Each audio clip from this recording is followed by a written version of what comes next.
안녕하세요. 자, 오늘은 이용학 시인의 그리움이라는 시를 한번 해볼까 합니다. 먼저 이용학 님을 좀 알아볼게요. 이용학 님은 우리 일제강점기 때에 우리 민족이 굉장히 힘들었죠.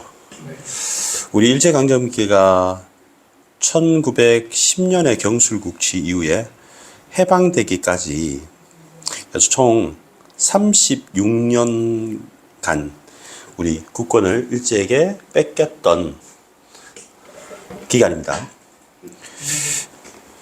근데 이제 그때 일본이 했던 우리나라에 대한 만행을, 조선에 대한 만행은 징병도 들어보셨죠?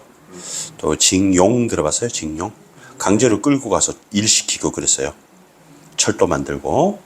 또 여러분 위안부 들어봤죠? 위안부 성노리개로 삼았고, 그리고 각종 수탈을 했어요. 이때 일본이 청일전쟁, 러일전쟁, 그리고 태평양 전쟁 일으키면서 무기를 만든다고 우리의 곡식이라든지 군수품으로, 그다음에 쇳덩어리, 소뚜껑까지 다, 요강까지 다 삥 뜯어갔어요. 그래서 우리가 굉장히 힘들었겠죠. 그것 때문에 유랑하는 백성 있죠, 여러분. 그 사람들을 유민이라고 합니다. 유민. 글씨가 너무 작아서 조금 키울게요. 어이구야. 조금 키우겠습니다. 자, 유민이라고 하고, 유랑하는 사람들. 또 이주해 간 사람들이 있어요. 여러분 아마 들어보셨나요? 만주나 간도로 이주해 간 사람이 있었어요. 그러니까 합치잖아요, 여러분. 그러면 유이민이라고 그래요. 시청각은 시각, 청각 합친 말이잖아요. 그래서 유이민입니다. 그래서 이용학 시인은 유이민의 아픔을 잘 노래했던 시인이다, 이렇게 아시면 될 것 같습니다. 그 다음에 제목인데요. 제목은 빨간색으로 형광펜을 한번 칠해 보겠습니다. 그러면 주제는 그리움이겠죠. 그러니까 우리는 이걸 찾아요. 누가 그리운 거야? 이렇게 생각해야 되겠죠. 근데 우리 쌤이 미리 유이민의 아픔이라고 하니까 고향이 그립다, 고향 사람이 그립다, 자연스럽게 해결되겠죠. 근데 쌤이 오늘 가르치고 싶은 거는 이 시의 제목 있잖아요. 반드시 먼저 보시라는 얘기죠. 여러분한테는 또 봐야 될 게 보기가 하나 더 있습니다. 보기를 먼저 보면 힌트가 될 수 있거든요. 한번 뒤에 한번 찾아볼래요? 보기가 있는지? 네. 그래서 가에 대한 보기를 먼저 읽으시면 도움이 될 겁니다. 알겠죠? 네. 자, 다시 돌아오셔서 제목입니다. 제목에 대해서 가르쳐 줄게요. 제목은 우리한테 엄청나게 또 힌트를 제공합니다. 근데 어떤 힌트를 제공하는지 가르쳐 드리겠습니다. 이게 화자가 추구하는 것일 수도 있고요. 화자에 처한 상황을 알려주는 경우도 있습니다. 그리고 말하고자 하는 대상인 경우도 있고요. 그리고 자신의 심리를 드러내는 경우도 있습니다. 이때는 네 가지 중에 어디에 해당될까요? 그리움은 심리에 해당될 수 있겠죠, 여러분? 그러면 요까지 필기한 다음에 시 앞으로 돌아올게요. 시 앞으로 돌아와서 시는 일단 기본적으로 여러분은 4개를 알아야 된다고 생각하고 보시면 됩니다. 첫 번째 화, 두 번째 대, 세 번째 상, 네 번째 심. 화자, 대상, 상황, 심리입니다. 화대상심. 알겠죠? 따라해봅시다. 화대상심. 화자는 무조건 납니다. 100% 납니다. 무조건. 알겠죠? 네. 그럼 대상이 뭐냐? 뭐에 대해서 얘기하느냐? 어떤 상황이냐? 그럼 심리는 우리 제목에 나와 있던 그리움이겠죠, 여러분? 화자의 상황을 한번 봅시다. 자, 시를 소리내서 한번 읽어볼게요. 시작. 눈이 오는가? 북쪽엔 한방눈 쏟아져 내리는가? 험한 벼랑을 굽이굽이 돌아간 백무선 철길 위에 느릿느릿 밤새워 달리는 화물차의 검은 지붕에 연달린 산과 산 사이 너를 남기고 온 작은 마을에도 복된 눈 내리는가? 잉크병 얼어드는 이러한 밤에 어쩌자고 잠을 깨어 그리운 곳 참아 그리운 곳 눈이 오는가 북쪽엔 한방눈 쏟아져 내리는가. 이렇게 얘기했죠, 여러분. 자, 그리고 이 시를 읽으면서 이런 걸 캐치하면 좋을 것 같아요. 노란색으로 한번 체크해 볼까? 지금 눈이 오고 있어요, 여러분. 그리고 백무선 철길이 느릿느릿 밤새워 달린다고 되어 있죠, 여러분. 그러면 계절은 겨울이고 요게 상황이라는 거예요, 여러분. 아, 그러면 밤새, 그죠? 네. 겨울인데 밤새 기차를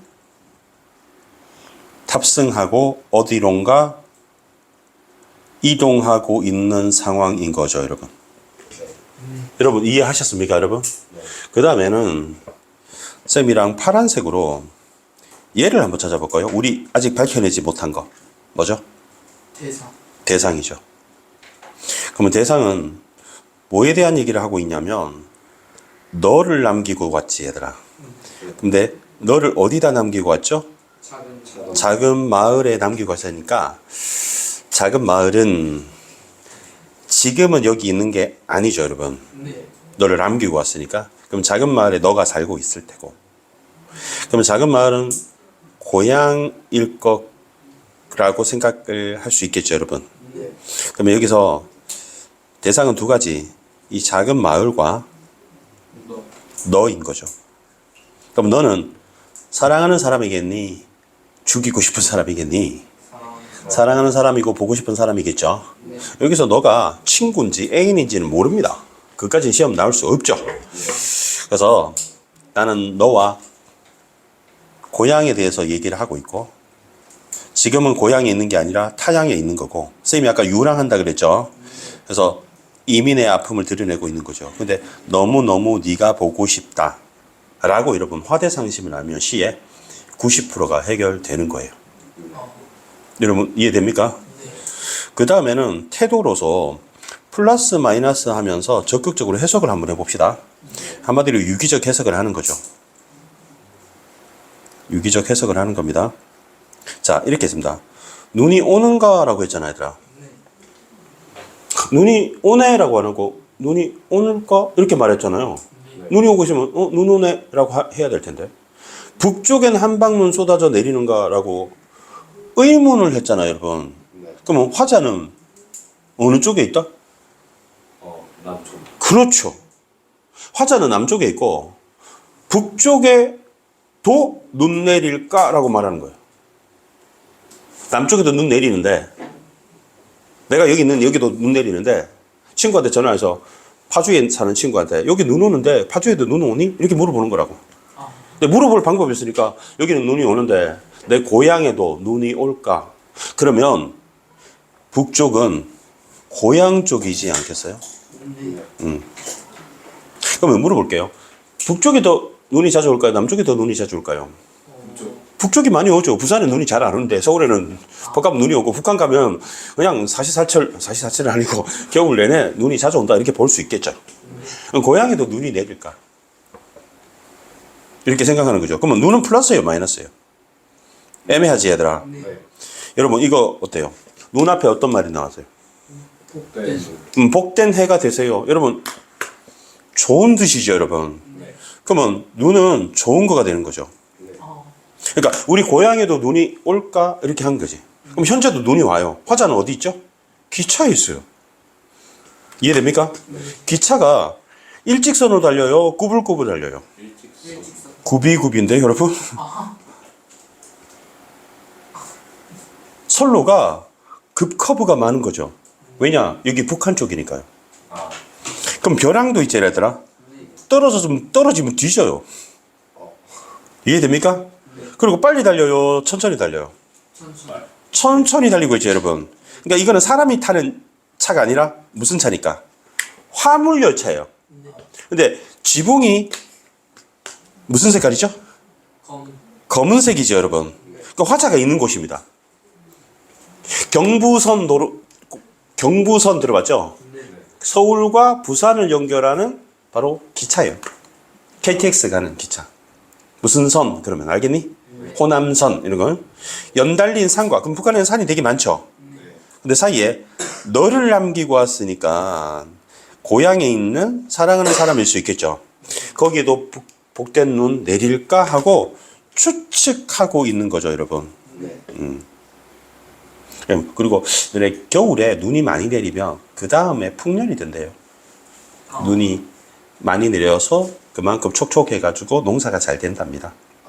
그러면 이런 잉크병 얼어드는 이러한 밤은 플러스야 마이너스야? 잉크도 얼어붙는 엄청나게 추운 거잖아, 얘들아. 옛날에 뭐 손난로가 있었겠어요? 히터가 있었겠어요? 패딩이 있었겠습니까? 근데 잠을 깨었지, 여러분. 왜 잠을 깨죠? 선생님도 어제 밤에 잠을 깼는데, 새벽 2시 15분에 깼는데요. 오줌 마려워서 깼어요.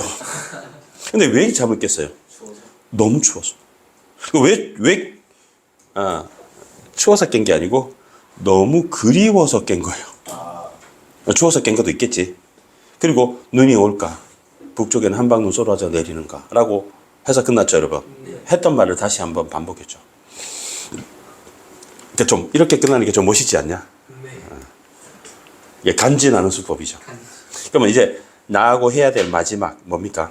화대상식 유기적 해석 끝났으니까 파란 볼펜으로 체인지해서 표현을 하는 겁니다. 표현은 피읍이죠, 여러분. 그래서 파란색입니다. 표현은 파란색으로 한번 해볼까요, 여러분? 내가 너무 빠르면 너네가 쌤 빨라요. 속도 늦춰주세요 라고 얘기했어요. 눈이 오는가? 시각적 심상. 물음표 쳤으니까 의문형 종결. 북쪽에는 한방눈 쏟아져 내리는가? 그러면 는가라고 하는 뒤에 어미가 반복되고 있죠, 여러분? 그럼 두 개 쓸게요. 하나는 종결어미 반복이고요. 두 번째는 이걸 라임, 가군이라고 합니다. 험한 벼랑을 굽이 반복법이 있고요. 돌아간 백무선 철길 위에 느릿느릿 굽이 이런 거를 음성 상징어라고요. 의태어 의성어 음성 상징어. 밤새어 달리는 화물차의 검은 지붕이니까 색채어가 사용되어 있습니다. 연달린 산과 산 반복법이 있고요. 너를 남기고 온 작은 마을에도 복된 눈 내리는가. 다시 한번 반복됐네요. 잉크병 얼어드는 이러한 밤에 촉각적 심상입니다. 졸라 추워요. 그다음에 어쩌자고 잠을 깨요. 그리운 곳 차마 그리운 곳. 그리운 곳 반복됐죠, 여러분? 그러면 식구가 반복됐다고 해요. 그리움만 하면 시어 반복이고 그리운 곳 하면은 식구 반복이라고 합니다. 그리고 마지막 연을 보니까 1년하고 토시 하나 안 틀리고 똑같지요. 그러면 네모박스 이렇게 연결하면 앞에는 머리수, 뒤에는 꼬리미라고 해서 수미상관 기법이 사용되었다 라고 하면 끝나는 거예요. 이렇게 이해하시면 되겠습니다. 수고하셨습니다.